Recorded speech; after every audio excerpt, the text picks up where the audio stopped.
Good evening and welcome to this live broadcast.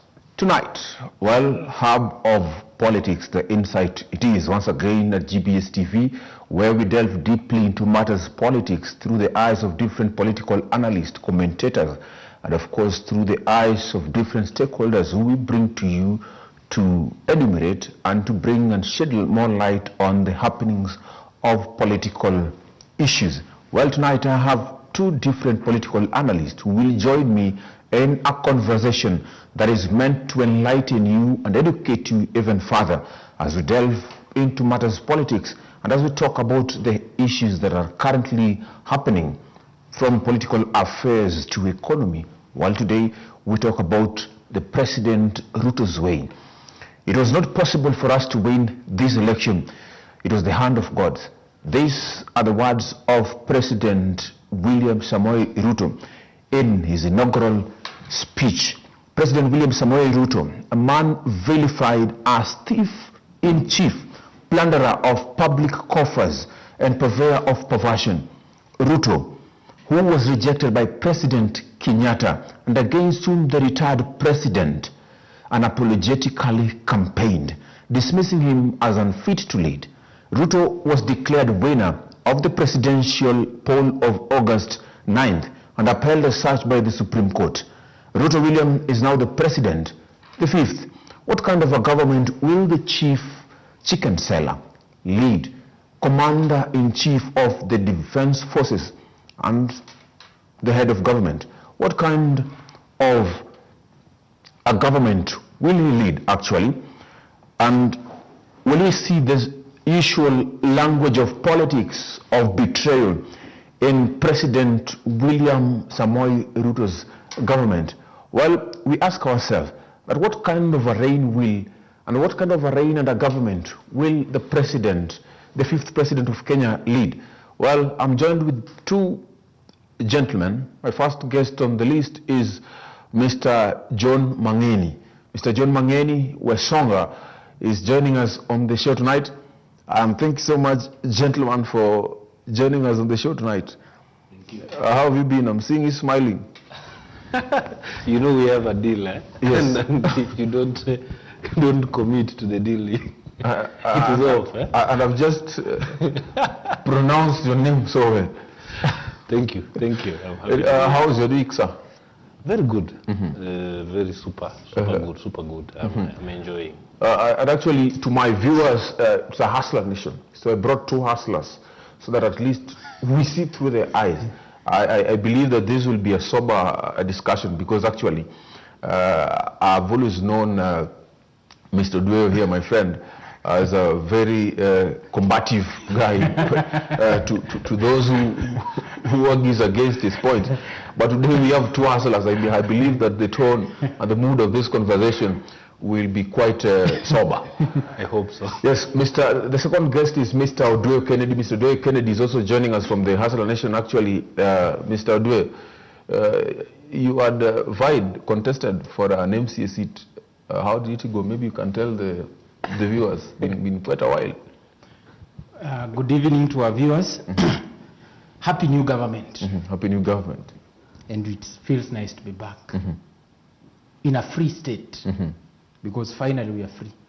You see, don't you see the way I feel very free? Because I came here with freedom and I want to share it. I contested, I was redirected by God. Tumeoga, tumerudi soko. It's a long shot. Leadership is not an event. It's a journey, it's a process that you walk your entire life actually. Okay. There's no... So you're still walking? I'm still walking. Okay. That's why I'm here. I'm here to share my experiences, to have conversations, to educate Kenyans and enlighten them.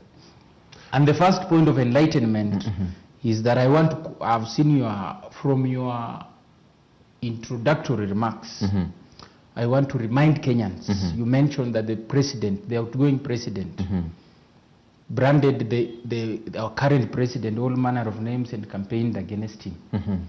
I want to remind all Kenyans and to notify the outgoing president that as per our constitution, it's not the president who makes one president.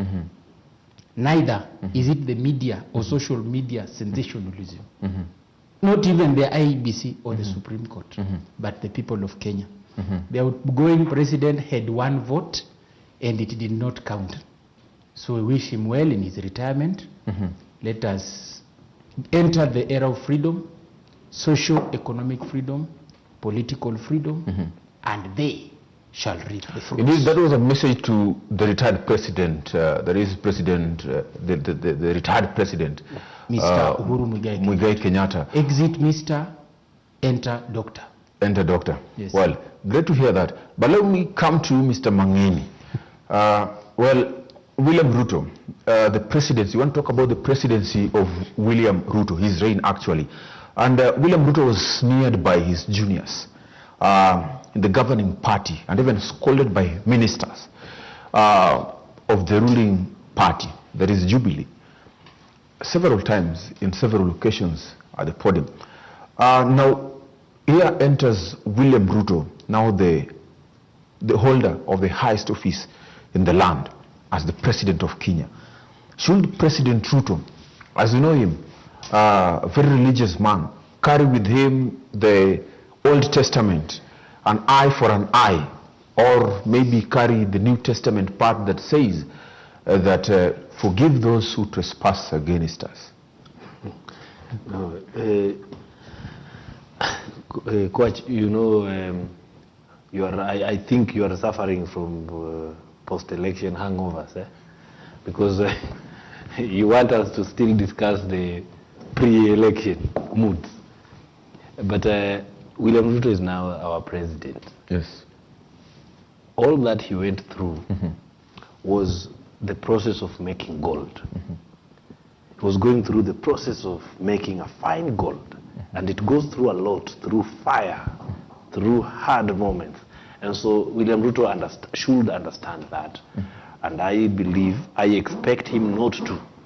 I expect him not to use the presidency for personal revenge. But I expect him to use the presidency for national interests. If national interests dictate that he goes after anyone who has swindled our money, that should be national good. Not because someone called him a clerk. No, you should not go for them because of that. Kenya is on ICU economically, and that's why most, including me, we believed in the power of Dr. Ruto, that the ability that we looked at him and believed he is able to take this country from this ICU stage to another level. So I really believe that he should not go after them. After all, they are suffering already. Surely they are suffering. You know, our CS Interior, former CS Interior, is nowhere to be found. Our CS ICT is nowhere to be found. We don't know where they are. So they have to heal. And William Ruto knows that they are hurting somewhere. In Swahili, this song inasema wanaokudharau siku moja watakusalimia kwa heshima. That should be the revenge. Let God do the revenge. Lakini the duty of William Ruto is now to take the country from the ICU where the retired president put us in and take us back to some normal functionalism. Yes. Mr. Udo, maybe you have something to add on that. But again, having a President William Ruto, you see, President William Ruto has, for nearly 2 terms, acted as a deputy president of this country. That is nearly 10 years. And most of his working years, he has been at the pinnacle of power, or close to it. When I say that, I mean that you look at when he joined politics in 1992, he was close to President Moi, so he's not actually new with State House. He actually worked in President Moi's government as a minister and a member of parliament. And then came President Uhuru Muigai Kenyatta, where of course he has had he has worked with him as not just a minister or any other person or whatever, but he has been a deputy president. Well, bearing that he has seen all these presidents, though they had ruled at different times and different constitutional and political dispensations, as the president, as he gets into power, what do you think that he can learn from all these presidents, even Jomo Kenyatta, who he may not have maybe had a connection with? I think before I move to that, I would also like to comment on the issue of the juniors. And I once mentioned that this country, we've had people who've what I would call remnants of minds that are still infested with some post-colonial hangovers, one-man state hangovers, where you create your own vacuum, you create your own apparatus and instruments of power, and you exercise them as your mind so deems fit. But like he said, I don't expect Dr. William Ruto to focus on such things. Those are non-issues. So sometimes when people throw dirt at you, when people throw stones at you, use them to build a castle, and they'll come and kneel and have their celebration in that castle. On the issue of what William Ruto can learn from the former presidents, my confidence in Dr. William Ruto, the president, is that he has been in that system since he became, let me say, an adult. All his adult life, let me say so, all his economic and hustle life, he's been in that political system. So he understands them. And you know, sometimes, in my opinion, I believe I talked about my confidence. It's because when Dr. William Ruto says he will do this in 100 days or in 2 days, when he makes decisions on the day of the swearing in, this is a man who has been there. This is a man who understands the dynamics of our political systems. He may not have been there during the Kenyatta days, but of course the fact that you mentioned his closeness to Moi, there are few things he learned either directly or indirectly from the people who were there before them. This is a man who's been actively there during the Moi regime, actively there during the Kibaki regime, and now the Uhuru regime. I was a part of the UDA campaigns, as we've already mentioned. I could see the dynamism in this man. I could see a man who is coming with a plan that is relevant to our current problems. I didn't see a man coming to tell us about sticking with the 1990s stories and the 80s. The same story that has been sold, I'm sorry to say this, the same story that was sold in 2007, in 2013, in 2017, in 2022. You can't sell the same story to different generations. And that's why sometimes people accuse us of not being alive to our history and the important role that maybe the former Prime Minister played in our country. But yes, we appreciate what he did. But the dynamism in the world is such that you have to adapt. You have to communicate based on the needs of the people at that time. Yes, people fought for independence, and thank you very much. But at the moment, our objective is not to chase the white man. Our objective is to collaborate with the white man. So if you come to us and tell us your only qualification is because you chased away the white man, and this white man is the one that is giving us loans to develop, he's bringing us donations, then we, the people who are interested in developing our country, start to question your intentions for the country. We want a new yes, there was a new constitution that came. At this moment, we enjoy these rights as you tell us. Thank you very much. But at this moment, what we want is pesa mfukoni. With these rights, if I have the right to say anything that I wanted, I don't have bundles. How will I say it? I have the right to information, to education, to health, but we don't have resources to avoid those things. And that's why when you talk about William Ruto and this generational transformation, is because he has been there and he has been what I could call positive metamorphosis. Today, this is the problem. You develop a solution based on the problems of today. When we go to tomorrow, it doesn't mean you're a chameleon or you're changing. No. When I wake up tomorrow, there's a problem I have to solve. I may have told you that I want to build a stadium here. I want to build a school here. But when you wake up tomorrow, a hospital is more important at that place than a school. That doesn't mean I was lying yesterday. It just simply means I understand I am intellectually and functionally dynamic enough to be able to understand the generational dynamics of the area that I'm governing or leading, and I'm also able to understand the dynamic changes in the needs of the people that I'm leading. Okay. Maybe on the point of learning from other presidents, it's also important to understand that William Ruto will be operating in a different, very different environments from the other presidents. Population-wise, Kenyatta, Moi, they were dealing with different population. And political environment, different political environments. So William Ruto is in a different political environment. How different? Different in this sense. He's now operating in a very, very enlightened politically society. And a society that understands politics. You know, sometimes we were arguing that maybe hustlers will not understand the value of electing Ruto when there is a president in the other side. But they could choose, they could understand the issues. Because there was debate of issues. This one saying 6,000, the other one saying hustler fund. And someone choose hustler fund and refuses 6,000. It was because people understand. So people are very much politically enlightened this generation time. This generation time, in terms of communication, we are very fast. We are communicating very fast. Right now I'm communicating and I can tell you from where I've seen some people already are seeing what we are saying. So information moves very fast. Political environment outside the country is different. Our neighbors, how they relate with us is different. The economies have expanded differently. How China, US, the West, the East, Russia want to relate with Kenya. All these factors, when you put in consideration, they'll need William Ruto to operate very differently from So how different?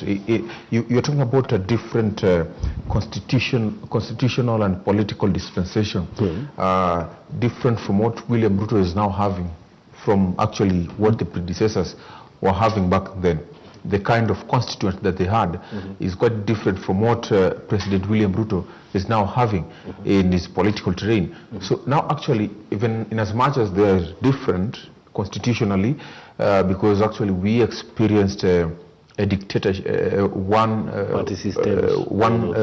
party system, quite of a dictatorial in the Kenyatta Moi regime, and of course quite a chaotic and a democratic Kibaki's government to Uhuru's government. We've got people had they could say whatever they wanted to say because of that freedom of expression.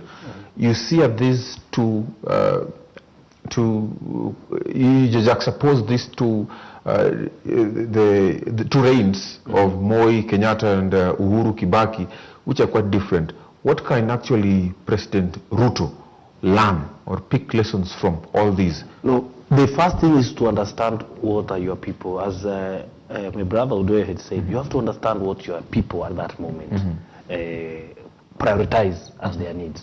And this he understood already very well. That's why the election, he communicated to the people very well. Because he understood the question in this election was economy. Let us fight poverty together. Now, other leaders were addressing the politics. Kenyatta one was addressing nationalism issues and wanted people were all after nationalism. Moi comes, realizes people are still in nationalism issues. However, tribalism is picking up very big. So Moi sticks also to Nyaosm, which is nationalism, but tries to see how he can balance the tribes. Kibaki comes and says economy. But Kibaki, on the halfway, abandons the economy agenda, goes back to political agenda. Kenyatta comes again to economy, Kenyatta too. Realizes it's the economy. Then focuses again on economy. However, again, somewhere again, goes back to political agenda. Now, William Ruto has categorically said, and today he has repeated, he will not focus on managing politics now. He has told members of parliament from the Kenya Kwanza side that they have to behave as members of parliament, in parliament. No room for someone to be quiet the whole term. You have to speak. You are elected for that. He told them, don't lose your courage and charisma in house. He's asking opposition, don't lose your opposition power. become opposition, put checks on us, push us to commit and fulfill our commitments. What basically he's saying, and the first duty for him you have seen, he's gone how we will create wealth. We have to feed the country. He has gone to feeding the country. He has gone to stopping some other things that were possible for Kenyatta to do that are not possible for him. Subsidies could be possible in Kenyatta too, but they are not possible in Ruto's presidency. Not possible totally, not sustainable, not possible. Okay. And he's alive to that, and he's courageous enough to say, this is not possible, we will not do it. Okay. So these are environments that maybe will let me just ask you this. Yes. You talked about the Hustler Fund against or versus the 6,000 offered by Raila. What are the difference? No, the difference was the Hustler Fund was an idea communicating that we want to promote enterprises, entrepreneurship. It is a fund that we are inviting you for entrepreneurship. However, the 6,000 was asking you to come and eat. We're giving you money to eat. Be poor. Yes, so we are supporting you. If you're poor, we give you 6,000, you eat, then come back next month, we'll give you 6,000 again. So just be poor. So just be poor and eat. But the Hustler Fund is a conditional fund in a manner that you come with an idea on how you have an enterprise. Okay. So you understand, so this dynamics, and this is how you grow an economy. When you continue giving people to eat, then definitely you will never grow the economy unless you have some tree that is giving you money. But now that's why I'm showing that, and he understood. And you see up to now on his third day, he's yet to start throwing us goodies. Okay. Because the reality is right now, where the country is different from where the country was yesterday. Okay, Mr. Dwayne, one thing that becomes instantly evident in Ruto's ascension to power is it continues the monopoly of the Kikuyu Kalenjin power, the power, the Kikuyu Kalenjin power dynamics, which will again have potential to breed resentment from other communities. Because actually, in as much as people deny that in the current dispensation, it's not about tribes, but actually people always look, even in political formations, it's always like Kikuyus have numbers. As a Kalenjin, let me get some Kikuyus so that at least I can have numbers. So meaning that tribe is actually something that is very alive in our politics, and we look into it, and it's something that we talk about it. You get it? Like, you talk about like, he's a Luya, he's a Kikuyu, he's a Luo. That is something that happens in our politics. Yes, we need economy, and we talk about economy. But don't you think that Ruto's entry into power breeds, can potentially breed more resentment from other communities? And how can we go about it in a Ruto presidency? You see, my brother, what I would like to tell you is that I already mentioned to you that I was deep into this politics of 2022 as a candidate. What Dr. William Ruto insisted is that the conversation that we were having was about the economy.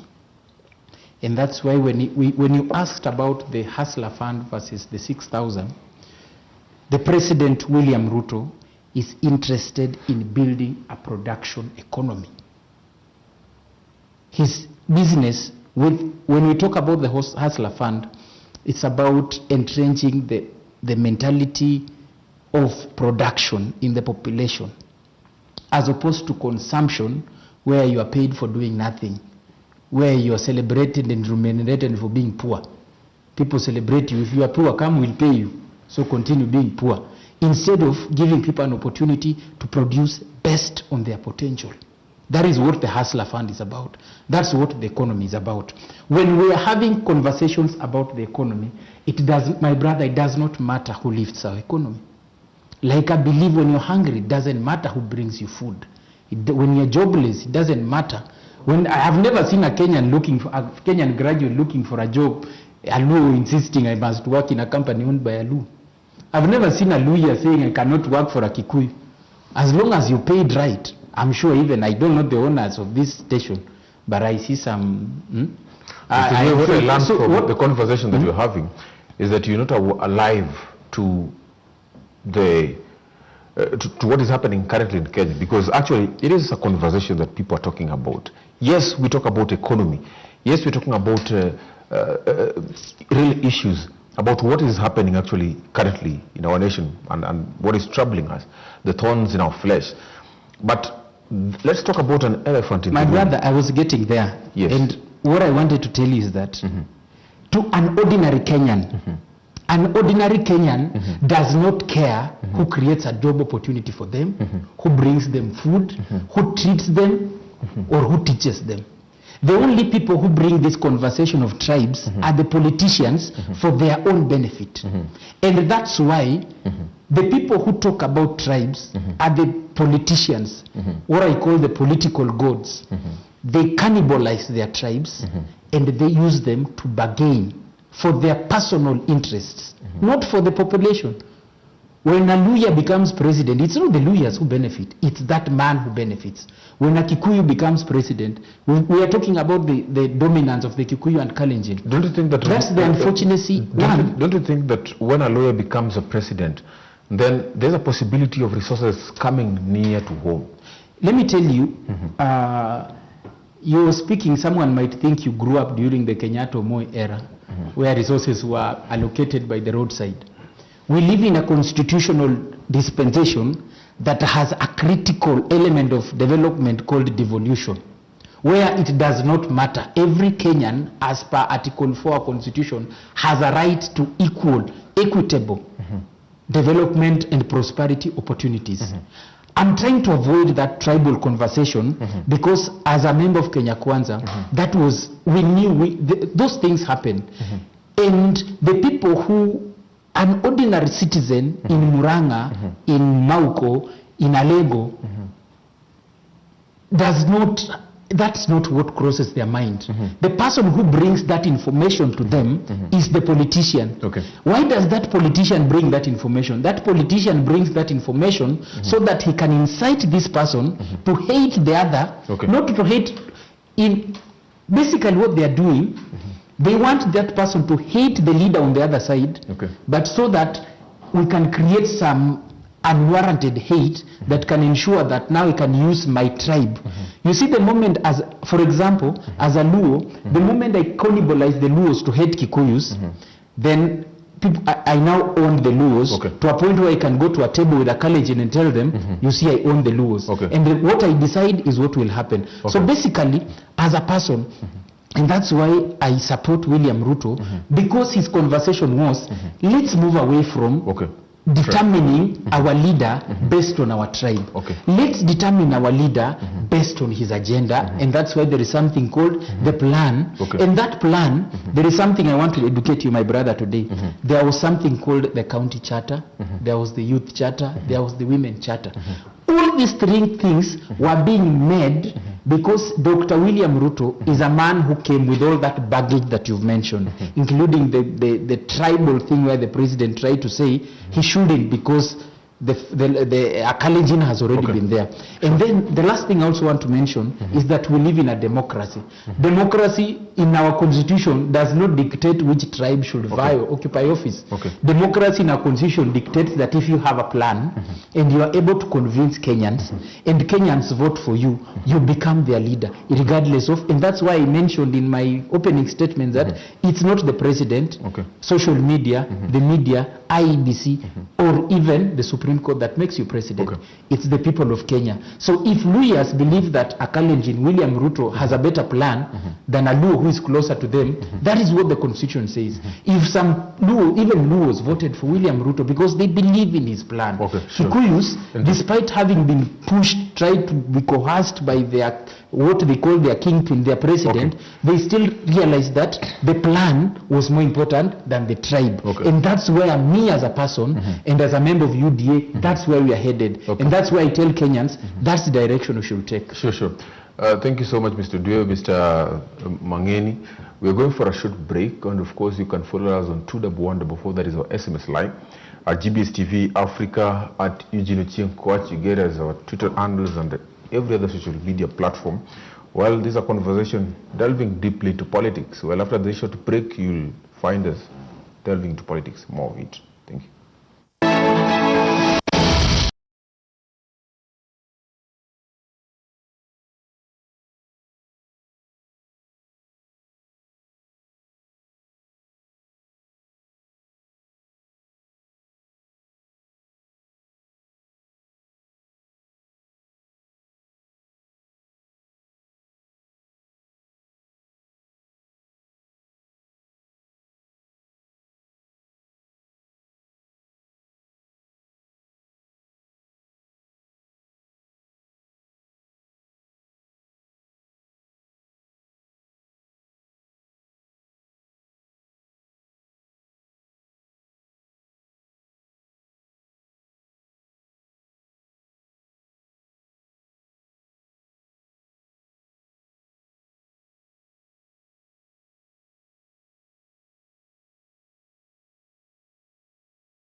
Everywhere, GBS.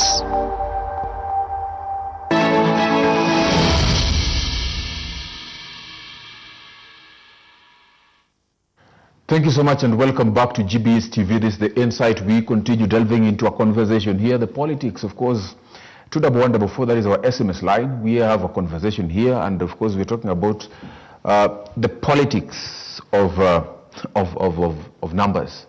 Apart from just numbers, of course, we were delving into tribalism, where we say that Ruto's entry into power might breed resentment from other tribes who may think that this is a Kikuyu Kalenjin power dynamics. You get it? But now I'm asking myself that, don't you think that other communities might get resentment, or what becomes of them? Or how can we play our politics cool? And of course, Mr. Dwe says that regardless of who has the plan, that person is the person who should be given the mantle. I don't know what you have to say for that. One, I agree. We know we operate under a constitution that dictates we are a democratic country. Democracy, unfortunately, is about numbers. There's someone, Gado once said that democracy can sometimes be democracy. And you cannot, unless you choose a different model, and another model will cause you more problems.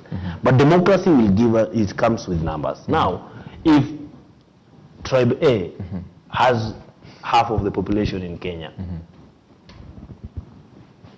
factually, they have more chances of producing that leader than the others. That one is nature. You cannot now start complaining about it. The most important thing is now, when you now go to democracy and you present issues, are these candidates presenting their ethnicities as their plans, or are they presenting the nation as their plans? By the way, I was reading some years back while in university, work written by Kagwanja, and he was arguing that ethnicity in Kenya and Africa is a problem of the elites. is not a problem of the common citizens. The common citizens work anywhere, operate anywhere. The only time elites find themselves in a crisis, they introduce the tribal card. So when elites find that political power equals to economic power, now they want political power by all means, and they realize the tribal card now can help you. So they go back to the common and stir them. That's why in Kenya and Africa, the cycle of ethnicity is 5 years issue. After a few months, those who feel like Kenya is no longer their home will go back to Kenya. When they feel one of their own is happy. So even 2017, it happened. When someone was shaked the hand, the others say, now we are in Kenya, we love Kenya. They don't love, it's not Kenya, there's no problem. They didn't have a problem with Kenya. It is their big man who had a problem with that structure of power in Kenya because he wants that power. When the big man got something, everyone was saying, we are now happy to be Kenyans. Elites are the issue when it comes to ethnicity, but when it comes to common citizens, they interact normally and in a common way. And that's why maybe my generation, unfortunately, my generation, those who go to school, we adopt elite behavior. And therefore, again, we still jump into ethnicity. And even in my university days, I can honestly speak that while in university, we found ourselves orienting ourselves with our tribes. You see, which again, trying to see how our tribes can become tools of trade in the university politics. So we realize that's the modus operandi, and we use it as a tool. So what I believe in this election will teach us, look what Kenya Kwanza has done. Speaker of the Senate, not from Kalenjin, not from Kikuyu Nation. Speaker of National Assembly, not from Kalenjin, not from Kikuyu Nation. And that has not made that the people of Bungoma feel that they are now the people walking with the metal of speaker and saying order, order everywhere. No, they will not walk. People of Kilifi will not start walking and telling us order, order, order. No, they will not. It is that guy and the other guy. The issue is the competence of those people should come out. And this is what I am asking Kenyans. Democracy is numbers. Let us forget on the characteristic of those numbers. Let us stop looking at which tribe those numbers look like. Let us allow political geniuses to come in place and lead the country by understanding the mood of the country. The mood of the country currently was economy, economy, economy. And so the political genius in this election was William Ruto, because he understood the mood and he went for it. And we young people in the country, we want opportunities. If I get an opportunity in Muranga, I'll run there. If I get opportunity in Garissa, I'll go there. I will not mind because I'll just want to use Kiswahili and English. So this is the bottom line. And I ask those who are hurting. I know it is true. There are some people hurting because the so-called, the one they believe is their tribal leader feels hurt. I'm asking them, heal faster. Because at least the tribal leader can go to an island somewhere and heal. You cannot go into another island. Sure. Let me ask you this. President Ruto is inheriting actually an economy that is ravaged by COVID-19, that is actually strangulated by debt and threatened by a looming global recession. How can he resuscitate this economy amidst hiking fuel prices? And actually, what does even hiking of fuel prices and removal of subsidy mean to our economy generally? If we start from there, because actually it's 1 week, not even a week, just this week on Tuesday. So around some 4 days into Dr. William Samoei Ruto's presidency. What does all these dynamics mean to the political resuscitation, his plan? Let me start with you, Dueo. All I can tell you is that Dr. Ruto, the president, has been in that system and not the other system that was being talked about. In this political establishment, like I said, almost the citizens. This economy has been taken to the ICU by the rogue monopoly capitalists that have access to power. that have decided that they are willing to sacrifice the whole country for their own economic gain. The difference between Mwai Kibaki was economic oriented, even though along the way he also got hijacked a little bit, but he was focused on the economy. Mwai Kibaki is a president who believed that when the majority are able to afford and fend for themselves, whatever we produce as the owners of the instruments of production will have a market. On the contrary, the government of Uhuru Kenyatta was a government that builds malls. A few people want to grab everything, build malls, and yet the citizens who are supposed to provide the market cannot even afford to step into the malls. They only go to the malls to take selfies. That's what majority of Kenyans do in these malls. They cannot afford anything. So you realize that is how the government went to. You realize most of the projects, the high intensity projects, there is no single project from the SGR to the expressway to all these things. There's no single project that was initiated and done without conflict of interest from the highest office and families in the land. That's how our economy went into ICU. So when Dr. William Ruto comes in, Dr. William Ruto comes in with the knowledge, one, of the people who benefited from our economic crash through the rogue monopolization of our economy and the misprioritization of our expenditure, and the focus on expenditure as opposed to production, where you find that we are doing a budget where 70% goes to expenditure, including paying loans. We get so immoral, economically immoral, to a point where we borrow to pay a loan. Who does that? So at this point, and that's why when we talk about simple things like the Hustler Fund, we are trying to convert our country from an expenditure budgeting economy to a production budgeting economy, where we are now availing resources for production that once we produce, everyone has the capacity to produce, then it does not matter how much we spend or how much we eat. So, and that's why when we talk of these subsidies, one of the ways that he's going to deal with them, if I had an opportunity to advise him, was, you see, there are a lot of levies that are put on that fuel. To avoid a situation where the citizens are overburdened, remove the subsidy, but then balance it with the levies that we levy on the fuel, that then hikes the price and necessitates that subsidy. Two, end corruption. President Uhuru Kenyatta, former president, said that we lose 2 billion per day. Can you imagine if we arrest 2 billion per day? That's 730 billion in a year. 730 billion, which means we can even reduce the tax on fuel by half, and we'll still be able to sell the fuel at a less price than we are doing. So it's a matter of, that's why he said the first thing when he puts down the Bible is to deal with the cartels. People expected him to start shouting during his inauguration that so and so is a cartel, we are coming for you. No. Work is done administratively, and that's why even the deputy president said the DCI, their job is not to sniff around. Their job is to wait for cases to be reported.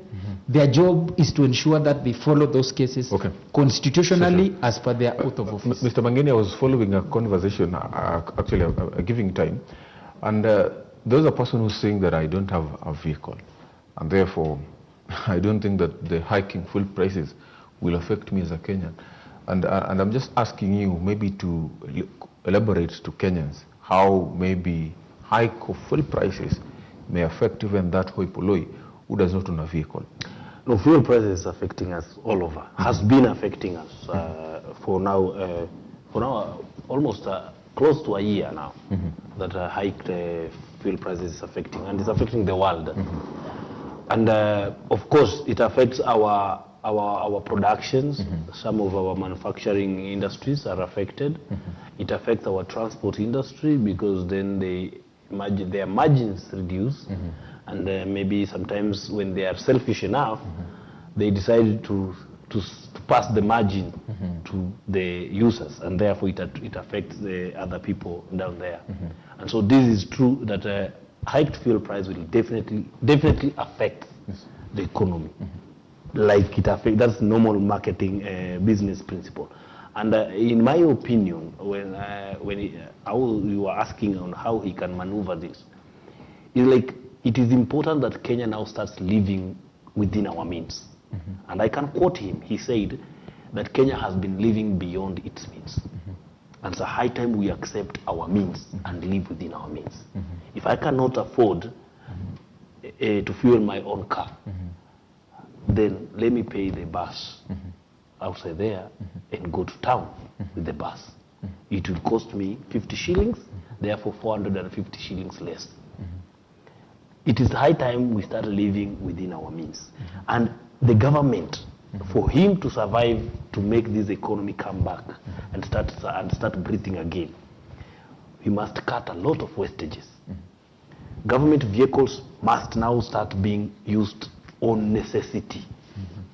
The issues of driving far to different places with a lot of entourage, time has to come when people use the little means as possible as they can. Government, these unnecessary projects by government must be stopped.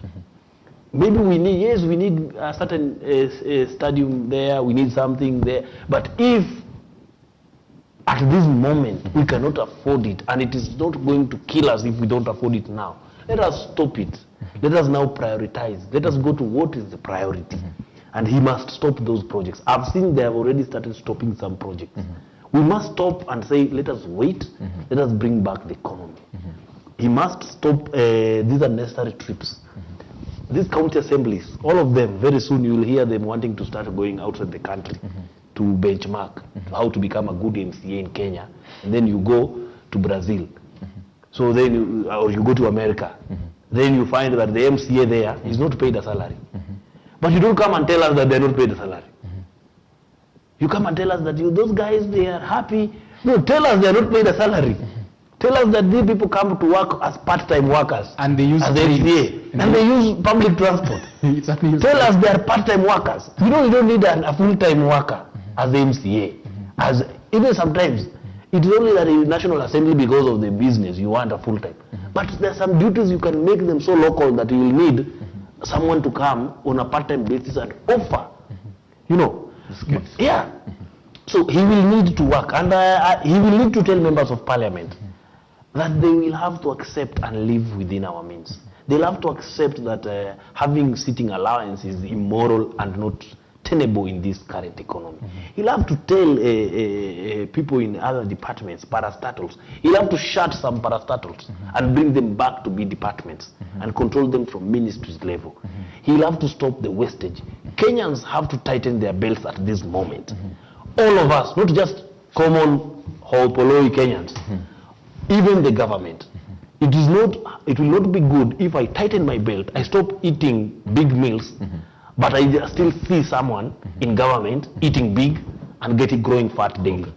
So that's why there was some time in the country last year, we were very angry against our president when we were looking at him and saying, this man is busting and we are crashing. What is happening? He seems so happy than Kenya itself. It's because we have to see Kenya in the eyes of the leaders and the lifestyle of the leaders. Our leaders must start living within our limits, and we must start behaving. Let us not buy new vehicles. County governments should not buy new vehicles. Let them use the current vehicles. People governors should stop seeing themselves as the presidents. Okay. Start serving. So I believe it is not just the duty of Dr. Ruto as our president to bring this economy back. It is now the duty of all the citizens to do something and bring the economy back through our behavior and our communication. Even the media. You have to start promoting good behavior of citizens. Don't encourage bad expenditure styles. Don't. Let us now start promoting people living lifestyle that they can afford, not things they cannot. But when you talk about the economy of Kenya generally, because actually the hiking fuel prices, it's happening right now. And it also happened even before, where we talked about it in our economy, and I believe we've had this conversation before. Why is it that there's a change of tone in the way you discuss it? And right now, and even when you look at the other times, because actually we're talking about a strangulated debt. We have a debt that is actually strangling our economy. We have, of course, the COVID-19 that was here, and of course, all these Ruto is going to inherit. But even at that time that we had COVID-19, Muigai Kenyatta, Uhuru, the retired president, was also struggling with such an economy. What do you think will be different in Ruto's government, actually? Quite much different, apart from what you're saying, that he needs to check the kind of leaders that we have, apart from the lifestyle. And of course, just stopping certain, maybe if it's parastatals, maybe turn them into departments. What other thing, or maybe through policies that actually can ensure? Not really even policies, communication. You know, our retired president will come and communicate to us a crisis, but behaving as if telling us, what do you think, what can I do? Such style of communications is why our tone was different before. Kenyans could not understand our government before, because our government was communicating differently. It was a rich kid talking to everyone and telling everyone, what do you want me to do about fuel? Go to Ukraine. No, you don't communicate that way. Calm down. Dr. Ruto said the other day, if we continue with fuel subsidy, Kenya will lose almost 180 billion. But this 180 billion is not saving Kenyans even in high food prices. It still maintains the status quo of high food prices. So why should I continue? Why should we lose 180 billion and still suffer? We rather not lose 180 billion and find other ways. So that was the rationale, and he has to communicate better. The other thing he said, maize subsidy. Maize subsidy is not working. The money is already out, but millers are complaining they didn't receive the money. But there's no money. And citizens are complaining they didn't receive the maize flour that was cheaper. So that's what you have to, you don't start saying, you will hear the Minister of Agriculture those days saying, I will come for them, I will come for them. Such communications were very bad. We leaders have to communicate. It's not policies. There's no magic that William Ruto has to do. He just have to be respectful to Kenyans, and every time in his leadership, work with Kenyans. Don't leave Kenyans far. Retired president left Kenyans. When it came to corruption, instead of saying how he's addressing it, he will come and ask us, what do you want me to do? When it comes to economy, he will stand and say, what do you want me to do about fuel? Then the other day, another day follows, he puts a subsidy. When it comes to maize, he says there's a drought. Then the following day, he puts a subsidy. Communication requires you to journey with Kenyans. This is what I think. Not policies. Step by step, if Dr. Ruto honestly will be communicating to Kenyans like he did on the first day that he said, it is not tenable. It's not sustainable to continue this way. We will not run a country.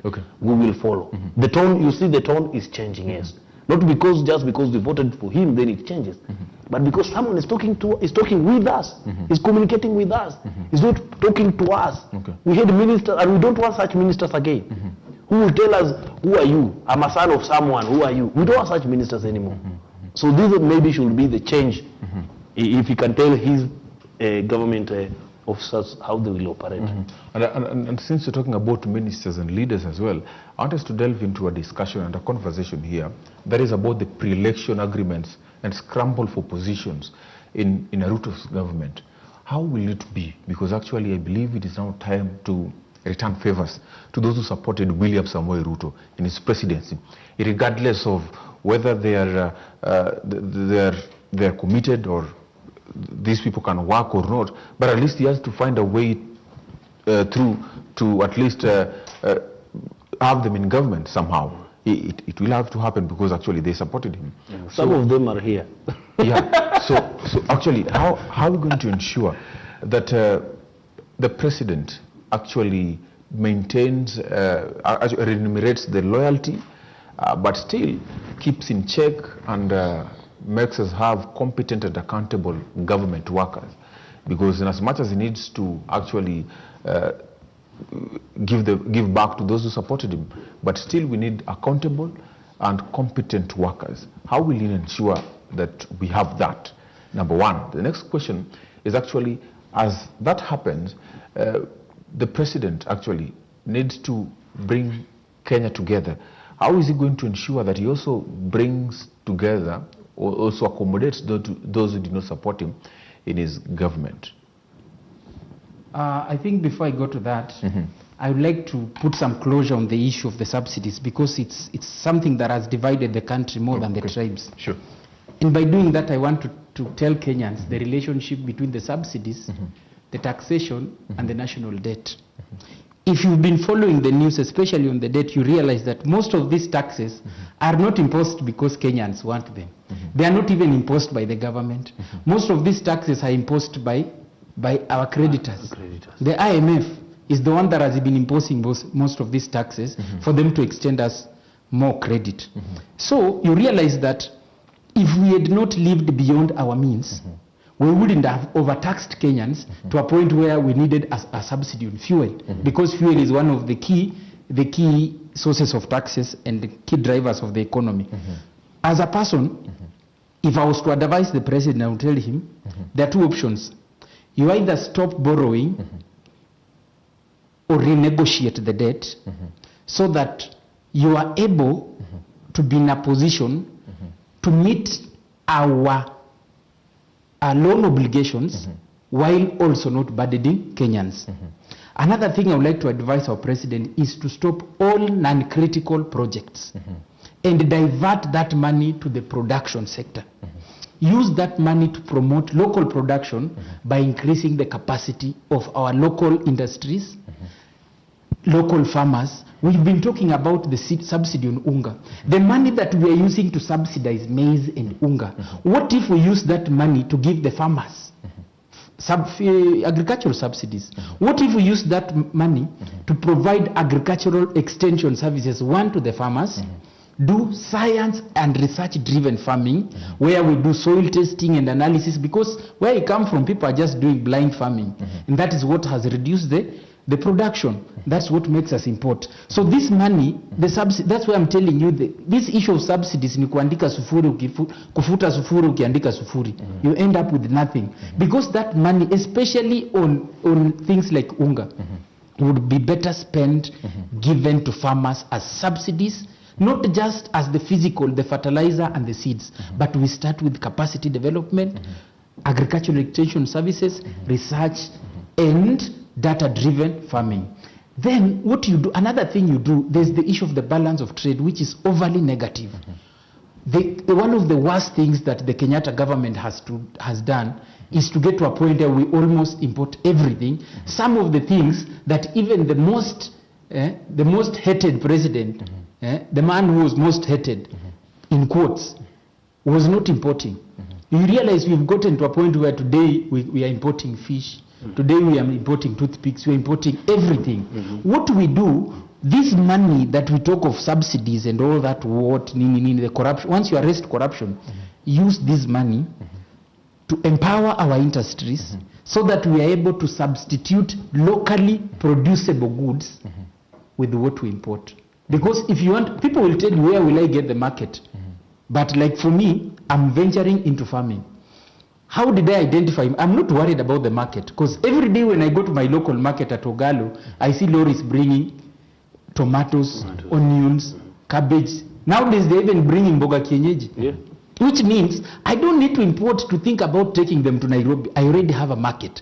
If the government can localize their thinking and just identify what we bring in that we can produce, and then that's the first line of thought. Okay. Now to our point. Before you go just to our point, we are going for a short break actually, and then we're coming back. I'll give you a chance to elaborate on that, of course, with Mangini as well.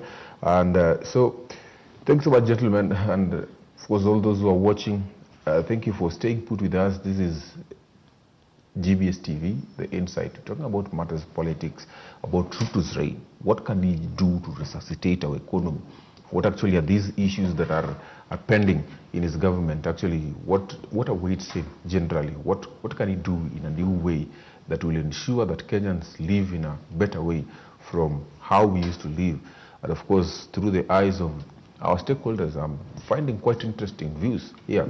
We need to change the way we live. And I believe that it also goes to Kenyans as well, right? So thank you for staying put with us. At least stay with us as we continue this conversation. Thank you.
Thank you so much for staying with us once again. This is GBS TV, The Insight, talking matters politics, and of course we're here once again. Before is our SMS line at GBS TV Africa at TG Kwach. Mr. Due was on you. You're making some points, and let me just get immediately to you as we continue the conversation. So before I make those points, I just want to ask, there's a point that just came up. How come we are doing all these construction projects of roads, SGR, but our cement companies are going down? That just means we have misplaced priority. That's why I was talking about us investing in local production and empowering our local producers. To our point, Dr. William Ruto, the president, has obviously we know there is politics, but he has to, my opinion is that he has to balance rightly. My opinion is that the moment Dr. Ruto prioritizes loyalty over competence, he's lost. He has a tough job to know. He has a tough job to do. Our economy is in the ICU. Dr. William, the good thing is that he knows where the problem is and he knows how to solve it. He knows how economy has gone down. The only way he can bring our economy out of that hole is if he prioritizes competence over loyalty. I know there are political dynamics, there are balancings that we have to do. You talked about the people. You want to appease people and make it look like we're in government. But I'm telling you, my friend, from my own experience, like he mentioned, when Moses Wetangula is the speaker, it doesn't mean that everyone in Bungoma is a speaker. The people in Bungoma will only benefit from the government if they are able to fend for themselves. So I would like, so far, Dr. William Ruto has started well. He's made some tough choices. Some very unpopular ones like scrapping some of the subsidies, which have shot the fuel prices up, and people are complaining. But I know hiyo ni ile shindano unadungwa ndio upone. So for me, I expect him to continue making those difficult, those unpopular choices. Successful leaders make unpopular decisions. Successful politicians make populistic decisions. So I wouldn't like him to be liked by the people around him and be that king who listens to, who is pampered with a lot of nice words at the expense of his people. So for me, prioritize competence over loyalty. As a person from the Western region, even if we don't have someone in the cabinet or as a PS, but we see infrastructure projects, we see farm subsidies, we see the county government being supported, we see health services functioning. For me, I'm okay. Because in that, as I'm empowered as a person, I know that one day I'll be able to rise to a point where I qualify by merit and competence. Sure. Let me just ask you, Mr. Mangeni, one of the notable phenomena in the incoming Ruto administration is the sheer number of elected leaders with corruption charges. Kenya is surely evolving into what we now know, or what is known to us as the wash economy, where we have leaders and political elites associated with the wash. Well, do you think that they should worry William Samoei Ruto's reign? No, it should worry every citizen, and the most important thing is that we want our investigative agencies and our police to independently tackle this problem. It's not a problem for the politicians to tackle. It's a problem that our institutions should tackle. Our institutions, the DCI, National Police Service, Ethics and Anti-Corruption Commission, the Public Service Commission. These commissions, all of them, have an independent duty to do this job. So I don't really expect him to be the one to be worried. And he has come out strongly. He has said, it is not my business as the president to go after criminals. But since we have an institution, I will empower this institution to be independent of politicians. So that despite the fact that there will be a CS of Interior, that CS of Interior will not be the one dictating who to be arrested and who not to be arrested. Let any criminal be charged, and charged rightfully. That wash was accommodated in a time when we had a CS full of chest thumping, whom we thought was tough, the toughest man on earth. But wash-wash politicians were thriving in his government. These wash-wash politicians you're talking about, they are not born in this government. They've been around and alive in that previous government. Why? Because there was some political power, police power, allowing them to thrive. Let us stop it through these institutions. And I will lead other citizens, and I urge citizens, let us be open enough to point out to the police leaders we think should be investigated. And we have that duty. We have that duty. We have a duty to take petitions to commissions, to ask commissions to investigate roads, to investigate projects, to investigate leaders. You go to Public Service Commission, you go to Ethics and Corruption Commission. I once did. I took a road, a local road. I wrote a letter to Ethics and Corruption Commission, and I said, we have questions about transparency of this road.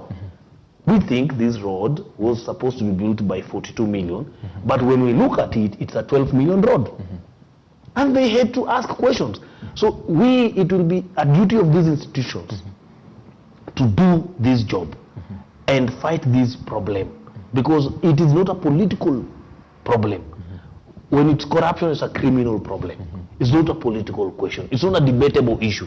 We're not supposed to debate corruption, that it's corruption. No, it's supposed to be dealt by investigative agencies when they are honest in their dealings. But when they're not honest, they start bringing drama and start making some vipindi there for you. Then we lose focus. You see, and that's what has been the problem, that our retired president decided to make his independent institutions to start operating for politics. You had the Dr. Ruto, our president, saying openly that public servants will no longer be available for politics. That was the best statement. They'll start serving the citizenry and start serving the people in these issues. And that's why I wish in his choice of leaders in the cabinet, I have had a statement that after every 18 months, they will be doing an open review of those who are in those positions, so that they'll allow people to scrutinize you and Parliament to revet you. And people to say, is this person functioning or not? Because someone can be so good today, an academician technocrat, like we did in the previous government, but they turned out to be chest thumpers and people who believe only in themselves. There was one who was calling himself, every time he goes to camera, he say, do you know me? I'm a professor. I'm a son of this and this and this. Who are you? So no one could talk to them. We don't want such. Let him elect, let him appoint people. It is his prerogative to believe. Because also, let us not assume that Kenya Kwanza politicians are not competent. That there are not men and women who are competent. My friend, we have gone to school. We're here, we have gone to school, bwana. We are speaking English. And Swahili vizuri, zama. So ukichaguliwa, it will not be because you are a politician. Sometimes it will be because you can do the job. Huh? So I think also let's not think that when we see a political face, it's because to anaimbanga. Some people are there, the geniuses, bwana. Great minds in Kenya. Indeed. Let me just ask you a question on that as well. Maybe if you can give us your 2 cents on that. The explosion of parallel business dealings in counterfeits, narcotic arms and fake currency. What generally do you think of this? Do you think this Ruto's reign will see the end of this when talk about the wash-wash business?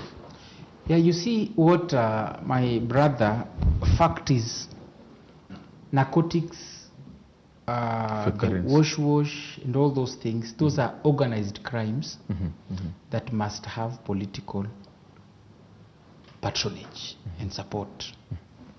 That political support and patronage is what now ensures that the people who are supposed to ensure that those criminal entities do not thrive are compromised. And that's why, as a person, I believe we have Uhuru's government was more of a political prosecution sort of arrangement, where people were more of prosecuted politically as opposed to constitutionally and legally through our courts. So you realize this as people are telling you about, are talking tough. Okay. But just around them, Okay. and in their immediate Okay. and with their knowledge, some of these things are thriving. I get your point. Yeah. Well, just because of time, I just want us to delve into another question, bit part of it, before, as we end up and we wrap up this conversation. In the words of Deputy Chief Justice Philomena Mwilu while giving their ruling, the Supreme Court ruling, Mwilu said that there will always be losers and winners. That, of course, that is in legal battles, just like in political battles. Now, my question is, what next for what next for in a Ruto government to ensure that we build a very cohesive and a united country that offers genuine promise of prosperity to actually all of us, even those people who never voted for him? I think for me, what I will say, it's not up to Ruto. It's up to us as Kenyans, as citizens, as voters, to understand that when you go into a competition, you have a right to win, but you also have an obligation to accept defeat. Have that normalize, knowing that when you go into a competition, you might think you're the best. Okay. But even Man City gets beaten by very small teams, by Burnley. You see, so once we develop that sportsmanly mentality, as long as the best team and the better team, the team with a better strategy, in this case, as long as the person who wins is a candidate with a better plan for the people, all of us are winners. Okay. So, but fact is, we don't invest all that money not to end up with a winner. We must have a winner, and it's up to us as citizens to acknowledge that when we go into a competition, there will be a winner, and there will be that one who will not win. Let me not call them a loser. Okay, but the win is for the people by choosing the right person, like they did on August 9th, 2022. Mr. Mangeni, maybe your 2 cents on this, because as you look into Ruto's presidency, actually, the person who was following closely, Raila Odinga, they left each other with a very close margin of less than 200,000 votes. What do you think a Ruto government can do to ensure that actually we have an inclusive government of everyone? So one, when we talk about an inclusive government, our constitution already has provided different arms of government. And that means an inclusive government. When you go to the judiciary, how we end up having a government arm that is inclusive is whereby we have some structures on how to appoint those judges. And we have followed that. No one has said we have done wrongly there. When you come to the National Assembly, it's another arm of government that has to be inclusive. When you go there, you'll see the face of the country, because everywhere in the country there's an election happening. He is trying to balance, we are trying still to balance the gender card, and it is happening there. When we go to the executive arm, now it is the duty of the executive arm to do their part there also. The other day he was telling us he will try and have 50-50 women and men in cabinet. Whenever people normally try to say inclusivity in Kenya, they go back to the tribal issue and want to see the face of tribes being cabinet ministers. This affects you as a head of state when you want even to fire this person for incompetence, because people will see that you are firing the tribe for incompetence. Let us not talk about, when it comes to government positions, about the tribe. Competence should be whoever applied, let that person be able to do it. And so what I ask also my fellow Kenyans is to not to look at elections for citizenry as a win-lose situation. For citizenry, this election is part of our life. You know, when you take it as part of our life, when you go to sleep, you wake up in the morning.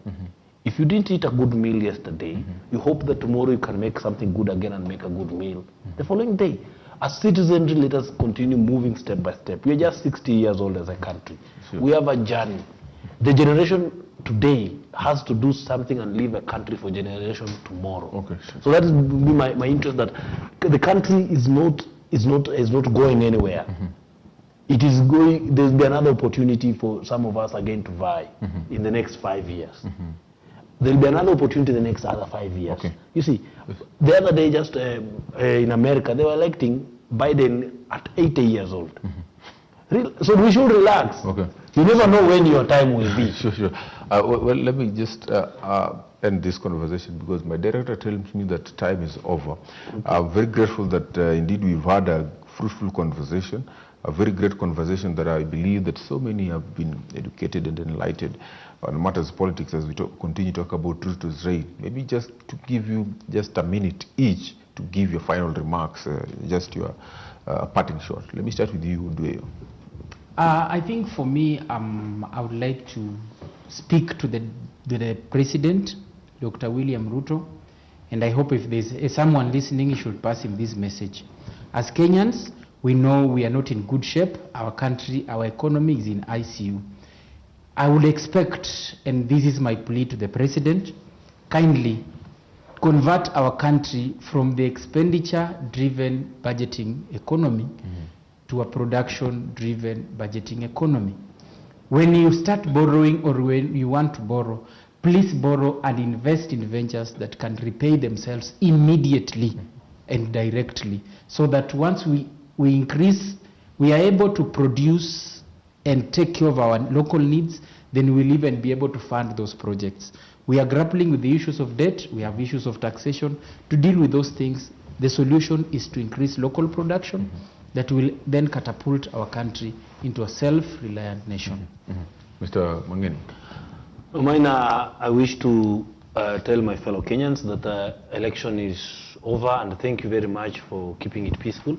And now we go to a place whereby it's our duty to receive services from our government. It's our duty to question the government. And I ask all citizenry to play all our parts. There are some of those who are in offices. Do it diligently. There are some of us who will be outside there. Let us put checks and balances in the civil society. Let us question. Let us debate. Let us ask. Let us propose solutions. Let us participate in barazas. Let us participate in public participation forums for county assemblies, for county governments, and for national governments. Please, it is our duty. And I ask all Kenyans, let us rally behind the nation. However, let us not tolerate mediocre leaders. Let us not tolerate corrupt leaders. Let us not let anyone bring divisive agenda in Kenya, whether he is someone from your political persuasion or not. The country is bigger and larger than anyone. It's time to move forward and having a brighter future. To the President, you now have the mantle. Take us to the land of milk and honey. Thank you. It is barely 4 days to Ruto's reign, and of course we are looking deeply and following as the fourth estate on what is happening and unfolding in his government. Continuously we'll be giving you details, inclusive details through the eyes of different stakeholders of what unfolds as we get to analyze every aspect of the politics and economical issues of his reign. Well, it was Ruto's reign. As when he gets into power, of course, days will come and we will get to see whether he makes the promises a reality or not, and we'll be getting to discuss furtherly into politics. Well, it has been a great conversation with me, Eugene Ochieng, Kwach, the Insight, of course, here at GBS TV. We thank you so much for staying with us. Well, every Friday from 8 p.m. to 9:30, we'll be having such conversations with different stakeholders. We today had Mr. Dueo and Mr. Mangeni. Well, thank you, and on behalf of everyone who has made this happen, we want to wish you a good night. GBS TV Africa at Eugene Ochieng Kwach 21144 is our SMS line. Have a good night.